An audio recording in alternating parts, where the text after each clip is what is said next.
Hey, welcome. This video is going to change everything for you when it comes to building muscle. There's a lot of y'all today that are obsessed with the wrong things when it comes to building muscle. Y'all are asking these weird questions, these trivial questions like, does it matter if I do cardio before or after the workout? Or if I tilt my hand 2 degrees to the left, is it going to help me build more lats? Are my hamstrings going to feel more if I do this or that? All these things are trivial, man. And this is why y'all are struggling to build muscle, and the reason why y'all can't do it at all, and the reason why y'all fall off from doing it. But I have the solution here. And what I'm gonna do is I'm gonna split this into several parts so that you can understand it. Now I'm not gonna sit here and bore you. I'm gonna give you a lot of value. I'm gonna make it easily digestible so that you can understand how to finally build muscle and do it the correct way. I had to even break out the tank top so that y'all can see my physique, that I've actually done something with my physique over the past 8-9 years. I've been paying attention to all the bullshit studies that have been coming out and all that stuff. We're gonna go over each and every single tier.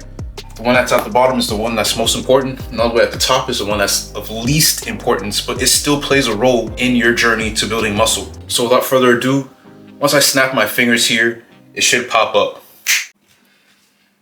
All right, y'all, welcome back. We are on the third tier of the hierarchy when it comes to hypertrophy training / muscle building training. And now we're going to be talking about loads and rep ranges. Very simple to talk about. Can be a bit tricky for some of you guys because what works for me might not necessarily work for you, but there are a few general guidelines that you want to stick to when you are talking about your load and rep ranges when it comes to building muscle. When we think about load, we usually think about weight on the bar, and that's correct. Let me get a blue marker here. Damn, just dropped one. I can just keep them in my pocket actually. But yeah, when we talk about load, we think about how much weight that we put onto the bar or how much weight's on the dumbbell or whatever the case is. Now, it can be different for some people, but there is a general guideline that you want to follow when you're on this tier. And I'm gonna put it on the board. We'll write it down so y'all see it. This general guideline here is what you want to follow when it comes to loading and rep ranges. So if there's a higher load, if the weight's higher on a certain exercise, you want to be doing less reps. And this is where you probably be in that 6 to 12 rep range. Let's see, 6 to 12 reps. This is where you'd be in that 6 to 12 rep range. Is that my alarm, bro? Let me get that. Sorry about that. That was unintentional. I have this alarm that goes off every 2 hours, a few reminders. But if your load is low, you want to be doing higher reps. This would be in the 15 to 20 rep category. So for example, if we use barbell squats again, it's such an easy one to go to. That's going to be a higher load because it puts a lot of load on your body and you're usually loading up some sort of an intermediate weight onto the bar, which is hard to do, so to speak. So with that higher load, you want to be doing less reps and you'll be in that 6 to 12 rep range. And for lower loads, things we'll just use lat raises again. Easy to do. That's usually a lower load, and you usually be up in the higher rep range. You know what? Let's use cable chest flies instead for that exercise, because for some people they actually do lat raises of 6 to 12 rep ranges. And you see, this is where the things can get a bit tricky, but I guess it depends on if you're a beginner, an intermediate, or advanced. Because I remember 3-4 years ago, when I was doing lat raises, dude, I was doing them with, how much is 5 kilos? 10 pound dumbbells. And now I'm doing them with, let's see, 15 kilos, so about 30 pound dumbbells is what I'm using now. The rep ranges haven't changed, but if I was to do those 15 kilos / 30 pound dumbbells back in the day, I'd only be able to get off like 6-7 reps. So the load, it really differs. And again, like you see my shoulders, they've grown now. They're a lot bigger than they were years ago. So they're able to tolerate a higher load. Now, another thing too with these rep ranges is that if you're doing less than 6 reps,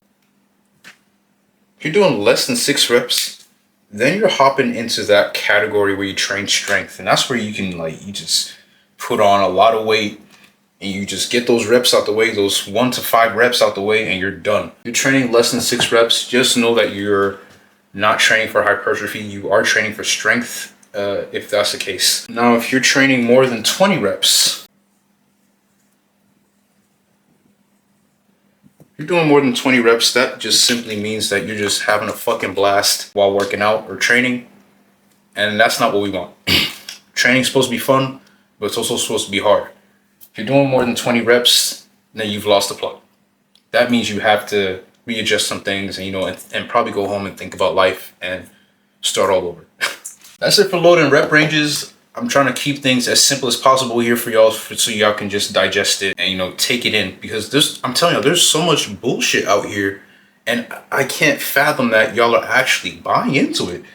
Just stick to these simple principles and your muscles are going to grow. Up next, we've got volume. This is the 4th tier on the list.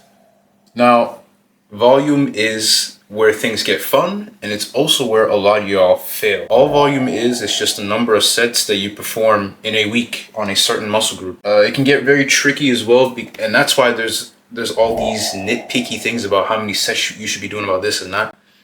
But I usually refer myself to this graph right here when it comes to volume. It can get a bit more technical, like when you start talking about things like minimum effective volume, maximum effective volume, all these things, but those are things that you dive into with a person like me who can teach you those things and make it make sense for you. But here I'm just here today to just help y'all do the basics and make sure that you guys understand what you're getting yourself into. Now, if you look at this graph, we have this like inverted U or whatever you want to call it. On the y-axis right here, we've got muscle growth. On the x-axis, we've got volume.